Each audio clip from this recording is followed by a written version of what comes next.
वचन, सत्य वचन, जीवनदायी वचन, जीवनदायी वचन। पवित्र वचन, सत्य वचन, जीवनदायी वचन, जीवनदायी वचन, जीवनदायी वचन, पवित्र वचन। भाई और बहनों, आप सबको जय यीशु बाइबल सीरीज के श्रृंखला में आप सबका स्वागत है। आज चर्चा का विषय है निर्गमन ग्रंथ, बाइबल का दूसरा ग्रंथ। और इस पर चर्चा करने के लिए हमारे सत्संचार स्टूडियो में उपस्थित हैं श्रद्धेय फादर मॉरिस डेसा, जो कि बरेली धर्म प्रांत के पुरोहित हैं। श्रद्धेय फादर मॉरिस डेसा का पुरोहिताभिषेक सन 1991 को हुआ था और तब से वह बरेली धर्म प्रांत के अलग अलग पल्लियों में कार्यरत रहे हैं और वर्तमान में वो बासपुर के निष्कलंक माता पल्ली में कार्यरत हैं। आप सबों की ओर से मैं श्रद्धेय फादर मॉरिस डेसा का स्टूडियो में स्वागत करता हूं। श्रद्धेय फादर मॉरिस, बाइबल के दूसरे ग्रंथ निर्गमन ग्रंथ के ऊपर चर्चा करेंगे हम। और सबसे पहला प्रश्न मेरा आपसे यह है कि निर्गमन शब्द का अर्थ क्या है और निर्गमन ग्रंथ का उद्देश्य क्या है? बहुत अच्छा सवाल आपने हमें दिया है कि पवित्र बाइबल का जो पहला भाग है उस भाग में 5 ग्रंथ हैं। इन 5 ग्रंथों के लिए अलग अलग नाम है जी। जैसे कि पहले ग्रंथ का नाम है उत्पत्ति, जो दूसरा ग्रंथ का नाम है निर्गमन जी। तो निर्गमन शब्द का मतलब ही होता है कि बाहर निकल जाना या वापस चले जाना जी। इसी अर्थ से इस ग्रंथ को नामकरण किया है, जबकि ये पूरा ग्रंथ में बहुत सारे अन्य चीजें हैं जो मुख्य बातें हैं, जैसा कि प्रभु के 10 नियम, सिनाई पर्वत पर प्रभु और लोगों के साथ एक नया विधान, सिनाई पर्वत का विधान कहते हैं। ये मुख्य बातें हैं। इस शब्द से हमारे सामने प्रस्तुत नहीं किए जाते, लेकिन सबसे पहला भाग इसमें अध्याय 1 से अध्याय 15 तक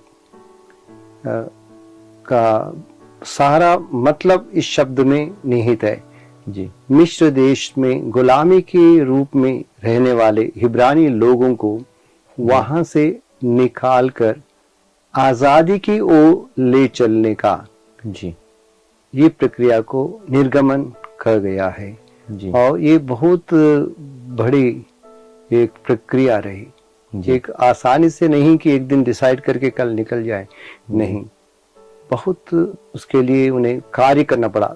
इंग्लिश में हम कहते हैं स्ट्रगल करने के बाद वे लोग उस देश से निकल गए, संघर्ष करते हुए उस देश से निकल गए।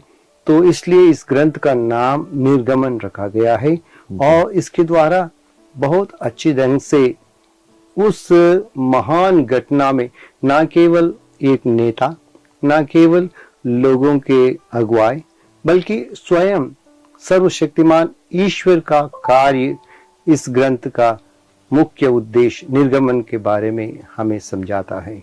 तो पिता परमेश्वर, मूसा और लोगों का समुदाय किस प्रकार एकत्र होकर एक मन एक हृदय से जो कार्य करते हैं, तब निर्गमन का यह कार्य संपन्न होता है। आज हम लोग आगे जाकर इस ग्रंथ में अन्य बातों भी हम लोग सीखेंगे, समझेंगे। तो हालांकि पवित्र बाइबल है, ये दूसरा ग्रंथ है, तो पूरे पवित्र बाइबल में ईश्वर मुख्य किरदार है इसमें। लेकिन इसके साथ साथ ये जानना चाहेंगे कि इस ग्रंथ में और कौन से किरदार हैं जो मुख्य रूप से उभर कर आते हैं? इस ग्रंथ के किरदार के रूप में बताएंगे हम लोग मूसा, शुरू से अंत तक जी। मूसा के बारे में इसमें उसका जन्म से लेकर उसका जीवन, तैयारी का जीवन जो 40 साल की उम्र तक रहा, जो एक राजमहल में हुआ और मिस्र के सारी विद्या और हर तरह के कार्यों और उसकी समृद्धि के साथ हुआ, इसके बारे में मूसा का एक किरदार बहुत प्रकट रूप से हमारे पास है। आगे जाके वह वहां से दूर रहकर अन्य देश में रहकर वहां का भी उसका एक प्रशिक्षण हुआ जी। उसके अलावा उनका भाई हारून जी। वो भी एक मुख्य किरदार हैं, क्योंकि वे मुख्य वक्ता थे। इस ग्रंथ में मुख्य वक्ता थे जो लोगों को संबोधित करने में, राजा को संबोधित करने में उनका मुख्य हाथ था। आगे जाके वो महापुरोहित के रूप में अभिषिक्त किए जाते हैं। तो इस प्रकार ये दो किरदार इस ग्रंथ में बहुत मुख्य है जी। आगे चलकर मूसा के साथ कुछ घटना हुई। एक आग की झाड़ी में उन्होंने कुछ आवाज सुनाए उन्होंने, इसके बारे में विस्तार पूर्वक हमें समझाइए, इस आग की झाड़ी के बारे में। जी हाँ, मूसा जब इत्रो का, जो अपने ससुर इत्रो के यहाँ रहता था जी। और वह उनके भेड़ चराया करता था जी। और एक दिन वह हौरेब पर्वत की ओर प्रस्थान हुआ। वहां पर रहकर कुछ समय तक भेड़ों को चराता था। एक दिन अचानक उसने समीप के इलाके में एक जलती हुई झाड़ी को देखा। जी। ऐसे तो चरवाहे होने के नाते जहां कहीं भी आग दिखाई देती थी वो तुरंत चरवाहे अपने भेड़ों को सुरक्षित जगह पर रखते थे, क्योंकि आग से द्वारा वो एकदम डरते थे और उनको नुकसान होता, उनकी पूरी पूरी भेड़ों जलने का उम्मीद था। तो ऐसा करने के बाद फिर भी वो देखता है वो झाड़ी, तो क्या हुआ, अभी आग बुझ गई या नहीं बुझी?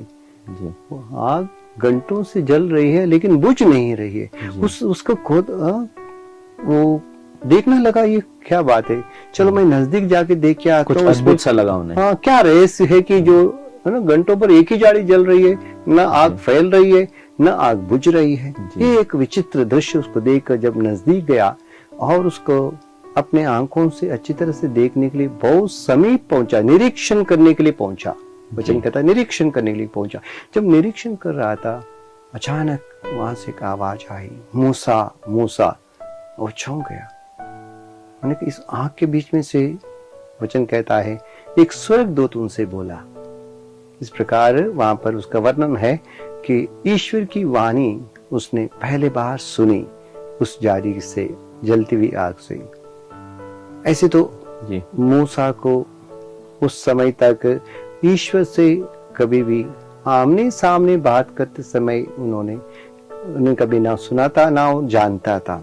और प्रथम बार आग की झाड़ी से ईश्वर ने अपनी पहचान कराई, मैं तुम्हारा पिता इब्राहिम, इसहाक, याकूब का ईश्वर हूं और मैं इसलिए आया हूं कि मैं तुम्हें मिस्र देश भेजूं जहां मेरी प्रजा, इब्रानी प्रजा सताई जा रही है और उनको मुक्त करने के लिए मैं तुम्हें भेजता हूं। इस प्रकार उस झाड़ी से उसका प्रथम दर्शन में ही उसका उद्देश्य और कार्य के बारे में ईश्वर ने उनसे बातचीत करी जी। और मूसा एकदम घबरा गया कि मैं कौन होता हूँ ना, इतने बड़े साम्राज्य, उस समय उस जमाने का साम्राज्य था मिस्र देश, और पूरा इलाका के सारे लोग, चाहे राजा, छोटे छोटे महाराजा, सभी लोग उनसे डरते थे, क्योंकि वो एक तरह से पूरे एरिया का ना महान देश था, शक्तिशाली साम्राज्य था जी। तो मूसा कहने लगा मैं कौन होता हूँ इस साम्राज्य के सामने जाकर, एक व्यक्ति जो भेड़े चराता हूँ, केवल मेरे पास भेड़े चराने का डंडा है, उसके अलावा कुछ नहीं है, तो साम्राज्य के सामने मैं कैसे जा सकता हूँ? तो घबराने लगा और ईश्वर से कहने लगा मुझसे नहीं हो सकता, मैं वहीं से पहले भाग के आया हूँ उससे बचने के लिए और मैं वहां नहीं जा सकता। इस प्रकार मूसा और ईश्वर के बीच में संवाद शुरू होता है और ये आग की झाड़ी का जो एक शक्ति है उसके हृदय में आगे जाकर वो आग जलने लगती है। ईश्वर के उसके कार्य के बाद तो ये एक बहुत बड़ा उसका मन परिवर्तन का ये संकेत है और ईश्वर का जो प्रेम था उस प्रजा के प्रति मूसा के हृदय में दोबारा प्रज्वलित हो जाता है। वो प्रेम की आग से आगे चलने के लिए उसको प्रोत्साहित करता रहता है। जी, धन्यवाद फादर जी। मेरा तीसरा प्रश्न आपसे यह है कि तीसरे अध्याय में ईश्वर अपने आप को सत्य कहकर पुकारते हैं या बताते हैं, तो इस शब्द का अर्थ क्या है? ईश्वर सत्य है, या अंग्रेजी में जैसे कहते हैं I am who I am, तो इसका अर्थ क्या है? ईश्वर का नाम लेकर दुनिया में बहुत सारे युद्ध चले हैं जी, और विभाजन चला है।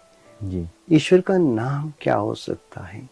जी, एक समुदाय के लोग कहते हैं कि यह है ईश्वर का नाम, और एक समुदाय कहता है यह है ईश्वर का नाम। जी, तो तरह तरह के नामों से हमारे समाज में भी बहुत सारे ईश्वर को लेकर युद्ध ज्यादा चले हैं। जी, तो ऐसी स्थिति में हमें यह वचन एक सुंदर रूप आज प्रस्तुत किया। जैसे आपने कहा, ईश्वर का नाम सत्य है। सत्य, कभी कभी लोग सत्य और सत्य एक बराबर समझते हैं। जी, ऐसा नहीं है। जी, सत्य शब्द का मतलब अपने आप में जो है माने सदा से है। तो यदि हम सतत कहते हैं, सतत माने सदा से, और इटर्नल सतत, तो सत्य का मतलब सत्य नहीं है। सत्य जो मॉरल वर्ड है कि नैतिकता से संबंधित है, सत्य और झूठ ऐसा सत्य, ट्रूथ। तो ये शब्द है एग्जिस्टेंस, मानो एग्जिस्ट ना, I am who I am. तो इस प्रकार हम लोग देखते हैं यहाँ नाम नहीं है, जी, नाम नहीं है, बल्कि उनका अस्तित्व का संकेत शब्द है। वो अस्तित्व के जो सदा से सदा के लिए सतत है, तो सत ईश्वर है। तो हम ईश्वर को नाम से बाइबल के अनुसार यदि कभी भी हम लोग किसी को नाम देते हैं, उसकी एक सीमा बांध लेते हैं। जी, एक वस्तु को हम कहें ये घोड़ा, तो उसकी सीमा है, वो गधा नहीं है, खच्चर नहीं है, वो अलग है। तो इसी प्रकार ईश्वर इतने महान और सर्वशक्तिमान है, हम किसी एक छोटे से नाम से उसको हम बांध नहीं सकते। नो, इसलिए वो ईश्वर ने अपने आप को प्रकट किया इन छोटे छोटे नामों से आगे जाकर कि सत ईश्वर को असलियत में हमने जानना है। लेकिन उस नाम के साथ ईश्वर ने समझाया, मैं वो ईश्वर हूं जो इब्राहिम को, इसहाक को, याकूब को बुलाया, और इस प्रजा को, जो इब्रानी प्रजा को मैं प्यार करता हूं, तो मैं उन्हें मुक्ति देने वाला ईश्वर हूं। इस प्रकार सत्य ईश्वर है, लेकिन उसके कार्यों के बारे में भी इस वचन में अच्छी तरह से इस दृश्य में प्रभु समझाते हैं। जी, धन्यवाद फादर जी। अगला प्रश्न है कि हम देखते हैं कि इस ग्रंथ में बहुत बार, यानी मिस्र देश में बहुत बार महामारी आई थी, तो इसका अर्थ क्या है और क्यों आया, ये कैसे क्या हुआ, इसके बारे में थोड़ा विश्लेषण दीजिएगा।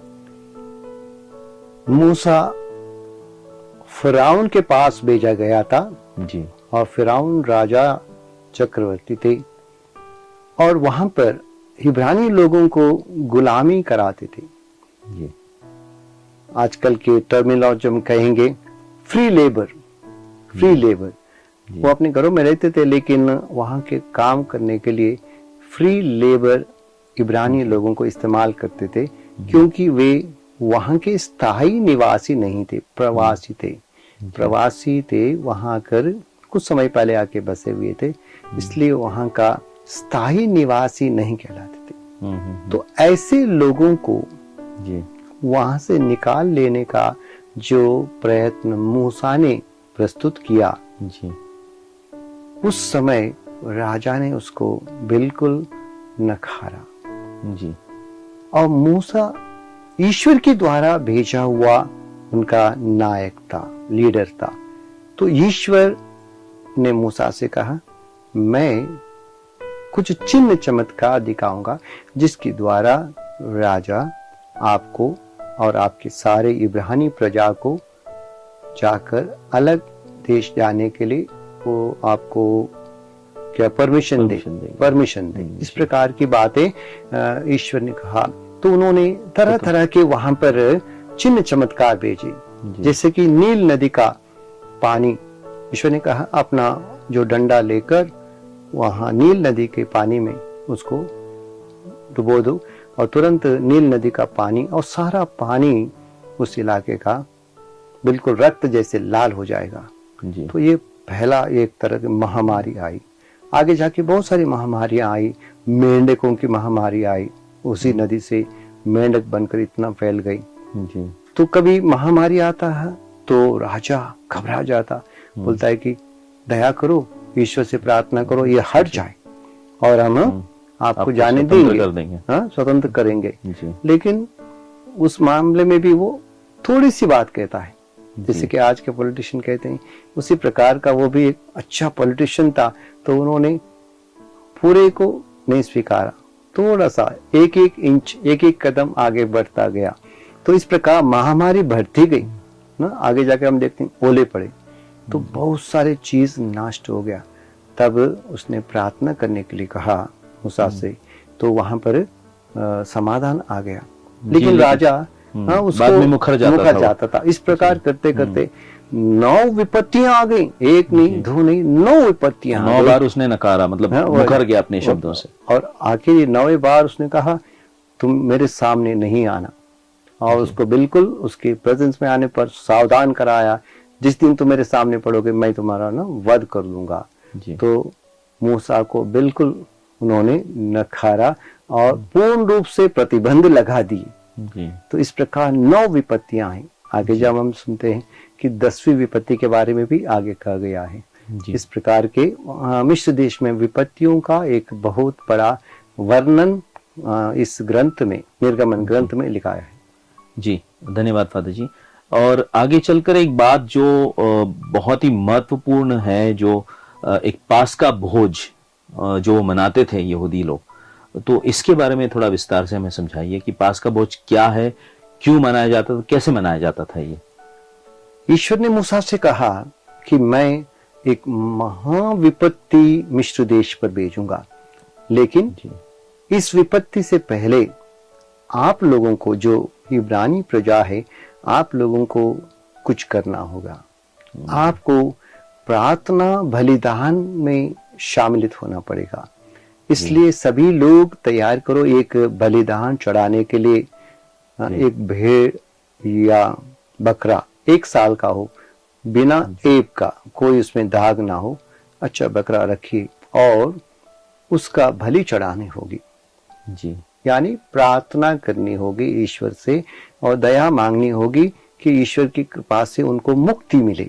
तो यह पास्का यानी पास ओवर यानी निकल जाने का शब्द है। पास्का पर्व कहलाते हैं उसका। आगे जाके पास्का पर्व कहला है कि यह बलिदान जो है कि बकरे को काट कर उसका लहू दरवाजे पर पोता जाए, एक चिन्ह के रूप में रक्षा के लिए, जिसके द्वारा उन लोगों की रक्षा हो जिनके दरवाजे पर एक चिन्ह है। महामारी उनको ना छुए जी, क्योंकि उन्होंने प्रार्थना करते हुए ईश्वर को बलिदान चढ़ाया है और अपने रक्षा के लिए उस बलिदान का रक्त को अपने दरवाजे पहुंचा है। तो इस प्रकार ये बलिदान एक महान बलिदान बना और उसका बलि का मांस ना सभी मिलकर खाएं, बेखमीर रोटी के साथ खाएं और कड़वी साग के साथ खाएं। इस प्रकार ईश्वर ने उनको कहा था तैयारी रहें, लोग प्रस्थान के लिए तैयार रहें, सब कुछ चीज बांध लें, यहाँ तक कि अपने चप्पल बांधे। यात्रा भोजन करते समय कोई चप्पल नहीं बांधता, लेकिन इसमें लिखा कि वो चप्पल बांधे पैरों में और कमर कसे और सब चीज बांध के रखे और तब ये भोजन खाएं। लेकिन हर वक्त ये ईश्वर को धन्यवाद देते हुए कहें, क्योंकि इस विपत्ति में जिसके घर में कि भेड़ का रक्त नहीं लगाया हुआ है, बलि का रक्त नहीं लगाया हुआ, उनके यहाँ राजा से लेकर आखिरी नौकर तक या गुलाम तक के सबके पहलौटे बच्चे मारे जाएंगे। ये एक महान विपत्ति थी और इसको आने के समय इजरायली लोगों को ईश्वर ने बचाया, जी लेकिन मिस्र लोगों पर यह विपत्ति भेजी। तो यह पास्का भोज एक बहुत बड़ा बलिदान है, ईश्वर को धन्यवाद का बलिदान। और ईश्वर ने उस बलिदान के बारे में कहा, आपके पीढ़ी दर पीढ़ी लोग इस बलिदान को निरंतर चढ़ाएं, हर साल इसका स्मरण करें और याद करें। आपके बीच में ईश्वर ने जागरण करते हुए आपकी रक्षा की और आपके दुश्मन को हरा दिया। तो ये पास्का का एक बहुत बड़ा भोज का एक दृश्य हमारे सामने इस ग्रंथ में लिखा गया है। जी धन्यवाद फादर जी। आगे चलकर हम पढ़ते हैं जब फिरौन देश से वो जा रहे थे इजरायली जनता, तो बीच में लाल समुद्र आ गया। तो ये लाल समुद्र विभाजित हो गया, ऐसे लिखा गया है। तो इसके बारे में थोड़ा विश्लेषण दीजिएगा।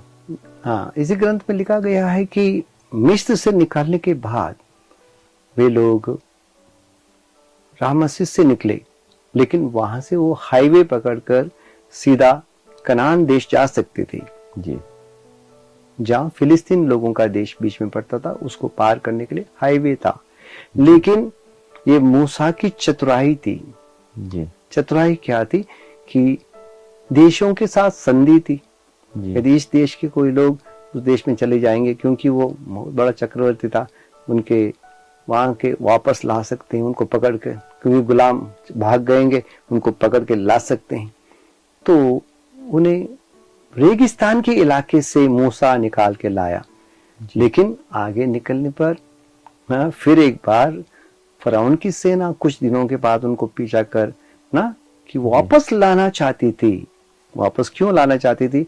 उनका फ्री लेबर खत्म हो गया और उनका काम करने वाले कोई नहीं, तो इकोनॉमिक गेन खत्म इकोनॉमिक लॉस हो गया उसकी इकोनॉमी। तो इसलिए वो गए और उनको पकड़ने के लिए। और इस प्रकार जब वो उनका पीछा कर रहे थे, इजरायली लोग आगे समुद्र के सामने खड़े थे। कहा जाता है एक तरफ कुआं एक तरफ खाई। इस स्थिति में जब प्रजा लोग पहुंचे, तो पीछे मुड़ने पर जरूर उनको ये राजा और उसके सेना लोग सब सेना आई थी। 600 अच्छे घुड़सवार और क्या 6000 रथ आए थे, तो उनको पकड़ के ले जाते। लेकिन इस प्रकार ईश्वर ने एक महान चिन्ह दिखाया। मूसा से कहा, अपनी लाठी उठाकर समुद्र पर अपना हाथ फैराओ, लाठी को रखो और समुद्र को 2 भागों में विभाजित होने दो। और अचानक आंधी आई और उसको समुद्र को 2 भागों में विभाजित किया गया। इस प्रकार वचन कहता है, और इजरायली लोग सूखे पांव रातों रात उस समुद्र को पार कर उस पार पहुंच गए। और इस तो राजा की सेना भी पीछे पीछे चल रही थी जी। लेकिन सुबह भोर होते ही जब पूरी प्रजा उस पार पहुंची, ईश्वर ने कहा, दोबारा अपना हाथ फैराओ उस समुद्र पर। और जब दोबारा फैराया, जो पानी एकत्र जो अलग अलग दीवारों जिससे खड़ा था, एकदम भागता हुआ आया और उनकी सेना को नष्ट कर। तो समुद्र को विभाजन करना माने ईश्वर ने एक नया रास्ता बनाना जी, नया रास्ता बनाना, मुक्ति का रास्ता। मुक्ति का रास्ता जल से होकर, क्योंकि जल का वो जगह किसी के सीमा पर नहीं था। समुद्र के उस पार मिस्र देश, उस पार रेगिस्तान था, किसी का क्षेत्र नहीं था। इस प्रकार हम देखते हैं वहां पर बहुत सारी चीजें हैं।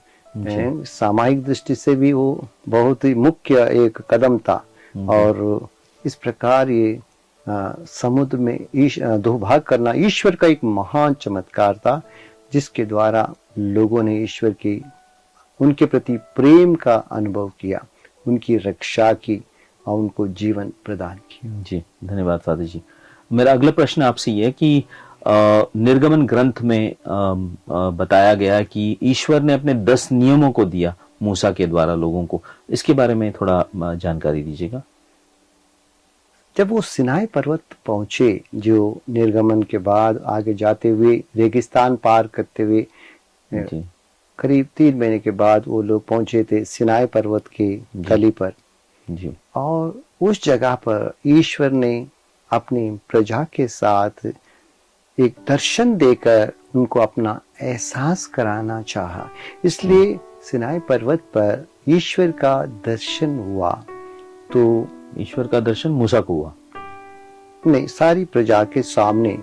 पहले मूसा को बार हुआ था, अभी इस बार पूरी सभा के सामने। इसलिए समुदाय को नीचे खड़े होकर अच्छे से मैदानी इलाके में बैठने के लिए कहा। कोई भी पहाड़ के नजदीक ना जाए, वहां पर घेरा लगाया था, उसके आगे कोई ना जाए, जानवर कोई भी ना जाए, बिल्कुल निषेध। हो जाएगा तो उसको पत्थरों से मार दिया जाएगा, इस प्रकार का प्रतिबंध लगा के। लेकिन सुबह के वक्त थुरे के नादों के साथ ना आग और बादलों के बीच में ईश्वर का दर्शन उस पहाड़ पर हुआ जी। हाँ, तो लोग देखकर थर-थर कांपने लगे।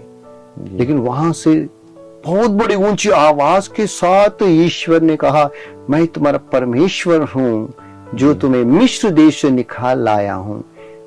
मेरे सिवा तुम्हारा कोई भी ईश्वर नहीं होगा। किसी तरह की मूर्ति ना बनाओ, ना मूर्ति पूजा करो, ना किसी तरह के आप लोगों ने जो देखा अन्य देशों में, अन्य राज्यों में चल रहा है जो पूजा पाठ, उसकी विधियों को नहीं अपनाओ। इस प्रकार उन्होंने 10 नियम दिए। पहला नियम था, और आगे जाके ईश्वर का नाम के प्रति सम्मान रखो, और आगे ईश्वर का प्रति अपना एक दिन, पवित्र दिन, साबत का दिन बनाओ, जो पूर्णतः अपनी आत्मिक तरक्की के लिए बनाओ। तो एक तीसरा नियम ईश्वर ने दिया जी। ये 3 पहले नियम ईश्वर के प्रति और इंगित करते हैं। आगे जाके मानव प्रेम के प्रति 7 नियम प्रभु ने दिए जी। जैसा कि सबसे पहले परिवार में जी। माता पिता का आदर, बुजुर्गों का आदर और बच्चों का भी सम्मान करना। ये पारिवारिक रूप में माता पिता का आदर करो। 5वां नियम के रूप में ईश्वर ने कहा मनुष्य की हत्या ना करना जी। तो मानव की गरिमा के बारे में ये नियम बहुत सुंदर ढंग से लोगों को समझाया। किसी भी हालत में इंसान की हत्या ना करी जाए जी। आगे हम देखते हैं वहां पर यदि किसी का कोई हानि हुई है, जितना हानि हुए उसकी चौगुना लौटा ना उसको दे सकते हैं। लेकिन इंसान की जान की जब सवाल आता है, आंख के बदले केवल आंख जी, उसकी जान नहीं, दांत के बदले केवल दांत, ना कि उसकी जान जी। ना। इस प्रकार मानव गरिमा जैसे के बारे में, ऐसा हाँ नहीं, जी। मनुष्य की गरिमा के बारे में उन्होंने ईश्वर वचन सिखाया है। आगे जाकर नैतिक जीवन के बारे में व्यभिचार से परहेज रखना जी, और चोरी से परहेज रखना, चोरी ना करना, और झूठी गवाह करते हुए झूठ और उसके ना उस प्रकार गवाही ना देना, और पड़ोसी स्त्री या पुरुष के प्रति आकर्षित होकर उनके जीवन को नष्ट ना करना जी। कि उनको सम्मान करना ना। समाज में नैतिकता बहुत ही इंपॉर्टेंट है। आगे जाके लालच, हम लोग कहते हैं लालच बड़ी बुरी बला है, तो उसी प्रकार ईश्वर ने कहा लालच नहीं करना किसी भी चीज की, ना चीजों की, व्यक्ति की, किसी चीज की लालच में बढ़कर आप समाज में अन्याय नहीं करोगे। इस प्रकार ये 10 नियम स्पष्ट रूप में ईश्वर ने एक तरह से लोगों के हृदय में अंकित करने के लिए बार बार उसको दोहराओ, उसको लिख दिया ईश्वर ने, और उसको 2 पाठों में लिख दिया। इनको अच्छी तरह से समझाओ, बार बार समझाओ, और उनके जीवन के ना एक मुख्य ये मार्गदर्शक बन जाए जी। तो ये 10 नियम जो प्रभु ने मूसा के द्वारा दिए थे। धन्यवाद फादर। और एक महत्वपूर्ण बात जो हमें निर्गमन ग्रंथ में देखने को मिलता है वो है ईश्वर की मंजूषा। तो इसके बारे में थोड़ा हमें समझाइएगा। ईश्वर आत्मा है, वो अदृश्य है जी ना। पहले बताया गया है कि उसकी कोई मूर्ति नहीं बनाओ।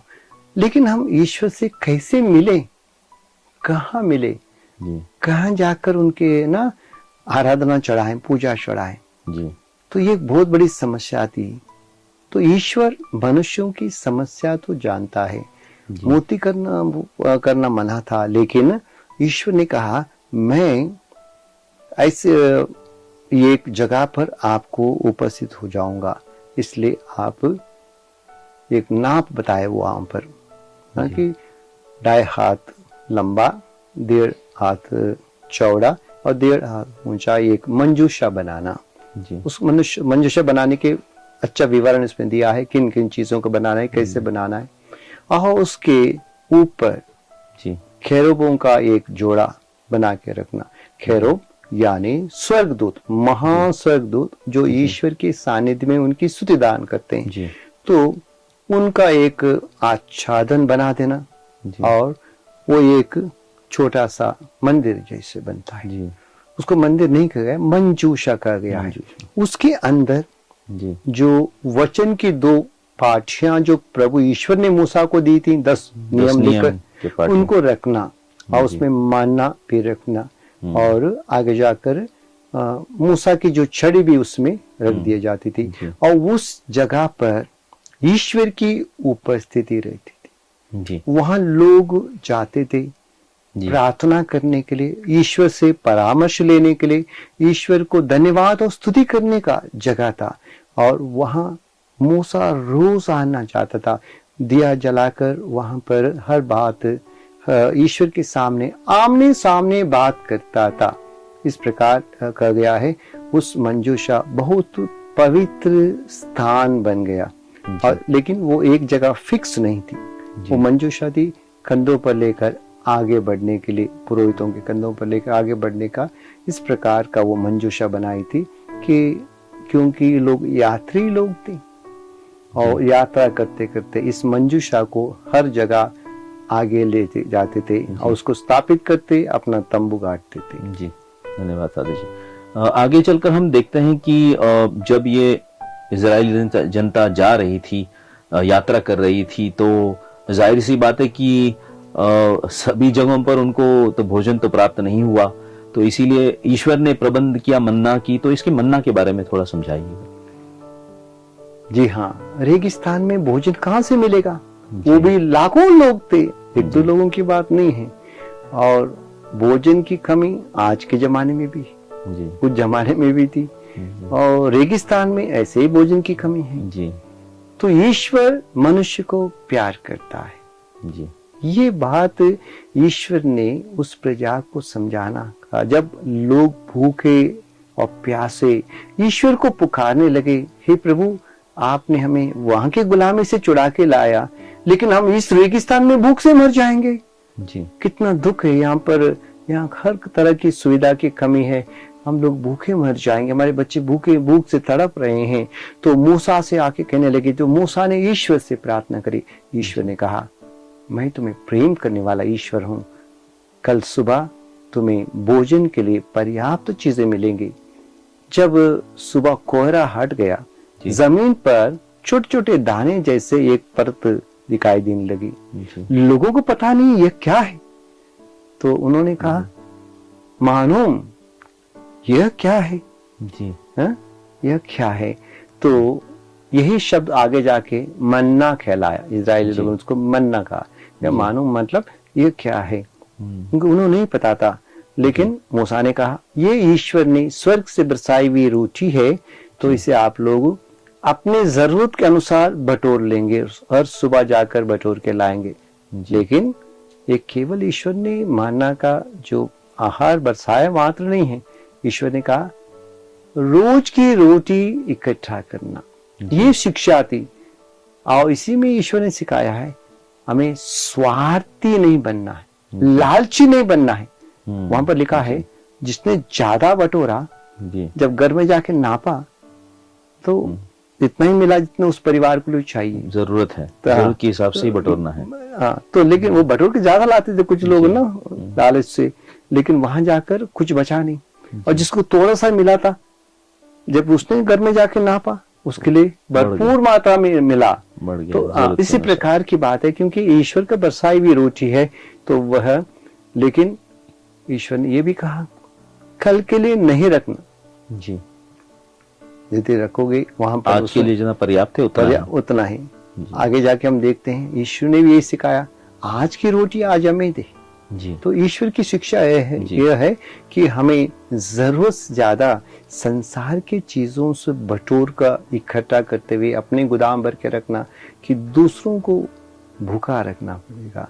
ये बहुत बड़ी शिक्षा उस भोजन के द्वारा ईश्वर ने दी, और ईश्वर प्रबंध करता है, हमें भूखा मरने नहीं देगा। उसने हमें जीवन दिया है, हमें कार्य जरूर करना है, लेकिन आखिर मनुष्य रोटी से ही नहीं जीता। प्रभु यीशु ने जब कहा, उस जमाने में सिखाया था कि आपको रोजाना इतना इकट्ठा करना है, लेकिन साबत के दिन बटोरने नहीं जाना, आप भोजन बटोरने नहीं, आत्मिक भोजन बटोरने के लिए जाना। इसलिए साबत के पहले दिन आप दुगुना इकट्ठा करके उसके लिए संजोए रखना और दूसरे दिन उसका भोजन करना। ये बात सुंदर बातें वहां पर लिखी हैं मानव के बारे में। जी धन्यवाद फादर जी। एक आखिरी प्रश्न जो मैं आपसे करना चाहूंगा कि पुराने व्यवस्थान की बात चल रही है और निर्गमन ग्रंथ की बात चल रही है, और जहां पर हमने देखा कि ईश्वर ने 10 नियम दिए, तो वर्तमान में इसका क्या महत्व है इन 10 नियमों का? क्योंकि पुराने व्यवस्थान का नियम है, क्या ये अभी भी लागू होते हैं, या ये इसका महत्व आज भी है, या इसके अतिरिक्त कुछ और है?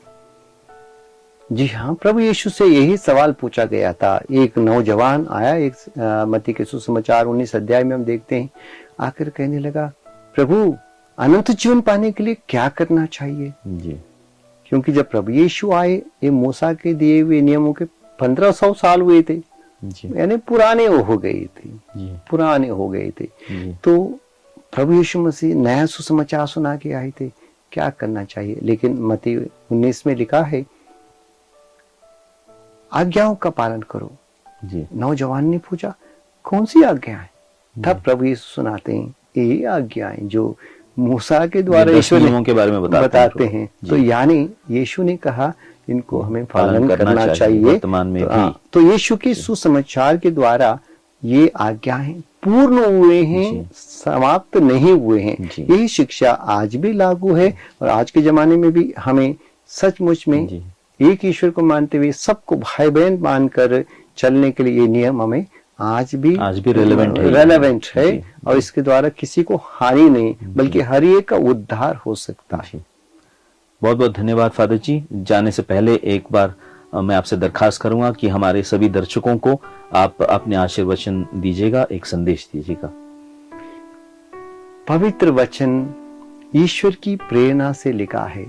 जबकि हम लोग निर्गमन ग्रंथ में सुनते हैं, ईश्वर ने अपने हाथों से 10 नियम 2 पाटियों पर लिखकर मूसा को दे दिए। जी, मैं बार बार अक्सर मेरे स्टूडेंट लोगों के साथ कहता हूं कि आप समझ लीजिए, सभी लोग गुलाम थे, किसी को पढ़ना नहीं आता था, फिर भी ईश्वर ने कहा उसको लिखो, लिखित रूप से दिया, और उसको जाके सबके सामने रखो कि सभी लोग पढ़ें। जी, ईश्वर क्या चाहता है? ईश्वर अपना वचन पढ़ना, लोग उसे पढ़ें और उसको ग्रहण करें। ईश्वर के वचन को पढ़ें और उसको ग्रहण करें, ग्रहण कर उसके अनुसार जीवन बिताएं। जी, निर्गमन ग्रंथ का ये मुख्य उद्देश्य मुझे समझ में आता है, ये बहुत एक मुख्य तथ्य है। पवित्र वचन को पढ़ना, उसको स्वीकार करना, उसके अनुसार अपना जीवन बिताना। आज भी ना मेरा यही संदेश है, आप पवित्र वचन पढ़िए, जी, पवित्र वचन को गहराई से पढ़िए, पवित्र वचन में गहराई से विश्वास कीजिए और ईश्वर को धन्यवाद दीजिए, जो प्रेमी ईश्वर है, जिन्होंने हमें अपना वचन दिया है। मैं इस प्रजा का दुख अच्छी तरह से समझता हूँ, इसी ग्रंथ में लिखा है। और ऐसा ईश्वर है जो मुझे जानता है, आपको जानता है, हमारी परिस्थितियां जानता है, हमारे प्रार्थनाओं को सुनता है और हमारी सहायता करने के लिए सदा तैयार रहता है। हर स्थिति में, हर परिस्थिति में ईश्वर के वचन को प्यार कीजिए। जी, यही मेरा संदेश। शुक्रिया फादर जी। प्यारे भाई और बहनों, हमने सुना किस प्रकार से फादर मॉरिस ने हमें निर्गमन ग्रंथ के बारे में और हमारे प्रश्नों का उत्तर बहुत ही सरल और सुंदर तरीके से हमें दिया और समझाया है। मैं उम्मीद करता हूं कि आप लोग इसको समझे हैं और इसको ध्यान में रखते हुए आप इस ग्रंथ को बहुत ही आनंद के साथ आप पढ़ेंगे और अच्छी तरह से आपको समझ में आएगा। हमने देखा कि कितना सुंदर सा ये ग्रंथ है, जो एक कहानी के रूप में रखा गया है। बहुत ही सुंदर कहानी है, कहानी के रूप में है ये, तो इसे पढ़ने में भी आपको आनंद आएगा। आप जरूर पढ़ें इसको। और अगली कड़ी में हम दोबारा मुलाकात करेंगे अगले ग्रंथ के साथ में। तब तक के लिए आज्ञा दीजिएगा। बहुत बहुत शुक्रिया फादर जी, और आप सबों को भी जय यीशु। सबको धन्यवाद। धन्यवाद।